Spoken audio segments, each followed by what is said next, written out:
Hello students, good morning. आज हम आपके 11th क्लास में जो कंपल्सरी इंग्लिश है उसके अंदर जो सेक्शन राइटिंग स्किल है उसके अंदर जो समराइजिंग टॉपिक है उसको लेंगे। ये टॉपिक अभी इसलिए लिया गया है क्योंकि ये बहुत ज्यादा उससे रिलेटेड है, नोट मेकिंग से। तो नोट मेकिंग और समराइजिंग एकदम लगभग मिलते जुलते से टॉपिक हैं।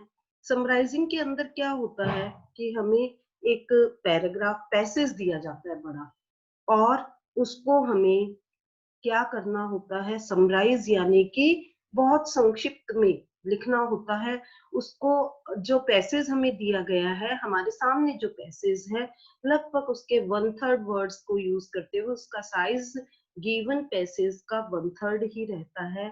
और उससे जैसे हम नोट मेकिंग में इंपॉर्टेंट पॉइंट्स को मार्क आउट करते हुए और नोट्स बनाते हैं, वैसे ही समराइजिंग के अंदर हम पैराग्राफ फॉर्म में इंपॉर्टेंट पॉइंट्स को मार्क आउट करते हुए लिखते हैं।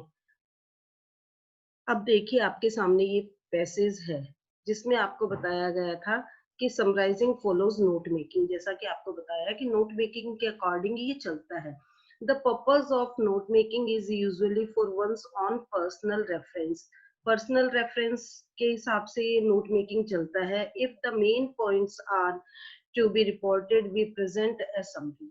लेकिन उसी तरीके से यदि हम मेन पॉइंट्स को और जोड़ते जाएं तो एक समरी तैयार हो जाती है। इट इज नॉट एज सिविडली शॉर्टेंड एज नोट मेकिंग। हाँ ठीक है, ये एकदम नोट मेकिंग की तरह एकदम शॉर्ट सेंटेंसेस में या फ्रेजेस में नहीं लिखा जाता है, लेकिन मिलता जुलता ही होता है। Summarising is the selection of the paraphrasing of all important information of the original source। जो ओरिजिनल सोर्स, जो गिवन पैसेज हमारे पास में है, उसमें से जितनी भी इंपॉर्टेंट इंफॉर्मेशन होती हैं उनको हम सिलेक्ट करते हैं और एक पैराग्राफ फॉर्म में लिखते हैं। This is done by analysing the paragraph passage in order to formulate a plan of writing. और ये क्या है, एक पैराग्राफ या फॉर्म के रूप में, पैसेज के रूप में लिखा जाता है और इसके अंदर राइटिंग की एक योजनाबद्ध तरीके से पॉइंट टू पॉइंट करते हुए सेंटेंसेस को जोड़ के पैराग्राफ प्रिपेयर किया जाता है। The process of summarizing would involve the steps followed in note making।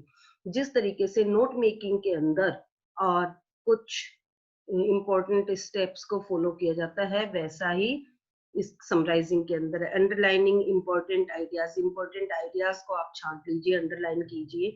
Writing them down, abridging abridging the verbs, verb को विस्तारित रूप देते हुए उनको लिख लीजिए। अवॉइडिंग एग्जांपल्स, एक्सप्लेनेशंस और रिपीटेशंस। कोई भी चीज का बहुत विस्तार से वर्णन है या उदाहरण के माध्यम से, एग्जांपल के माध्यम से, या बार बार उसको रिपीट किया जा रहा है, तो उनको हमें समराइजिंग में इन्वॉल्व नहीं करना है। However, instead of nominalizing the points, changing verbs into nouns, we expand the points into full sentences and link them using suitable connectors। जिस तरीके से छोटे फॉर्म्स में, छोटे फ्रेजेस में वर्ब को नाउन फॉर्म में यूज करते हुए इस तरीके से हमने नोट मेकिंग में फ्रेजेस या सेंटेंस बनाए, इसकी बजाय हमें पॉइंट्स को पूरा विस्तार भी नहीं करना है, लेकिन उन्हें सुटेबल कनेक्टर्स के माध्यम से सेंटेंस को लिखना है। We need to be precise in our expression. हमारी अभिव्यक्ति, हमारे एक्सप्रेशंस इसमें ज्यादा मैटर करते हैं। The summary will contain all the main ideas of the original.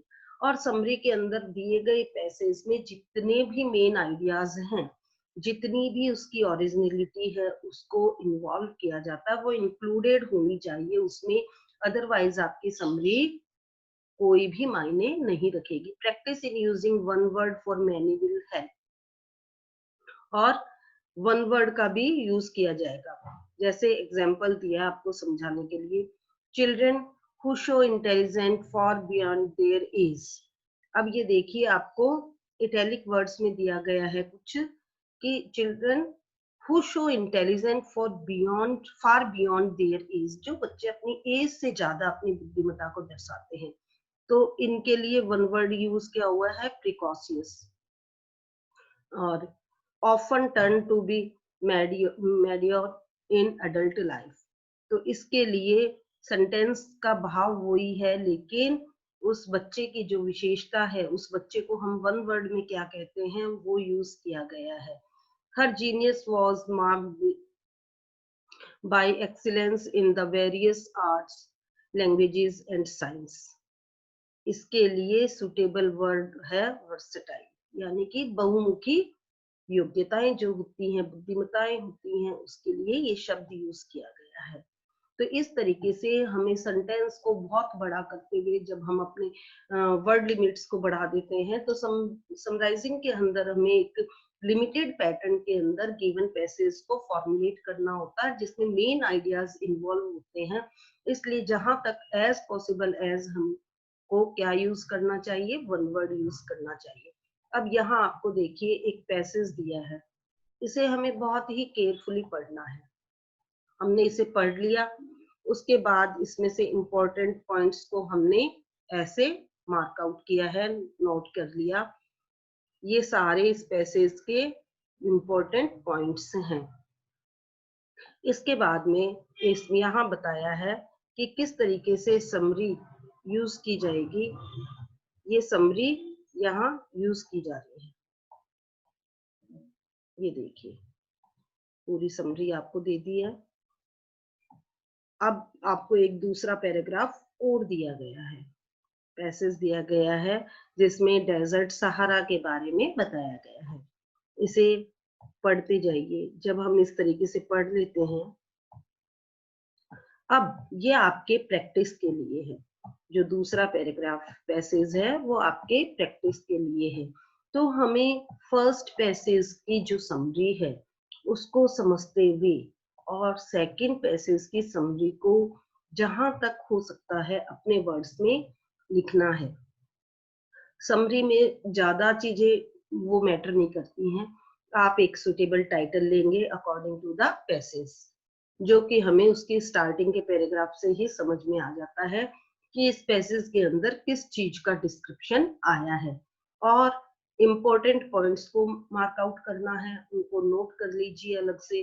और उसमें ये देखना है कि हमें जितना, क्योंकि पैसेज के अंदर एक ही चीज को 2 या 3 या 4 बार डिस्क्राइब किया जाता है, रिपीट किया जाता है, आपके लिए उसको समझना इजी हो।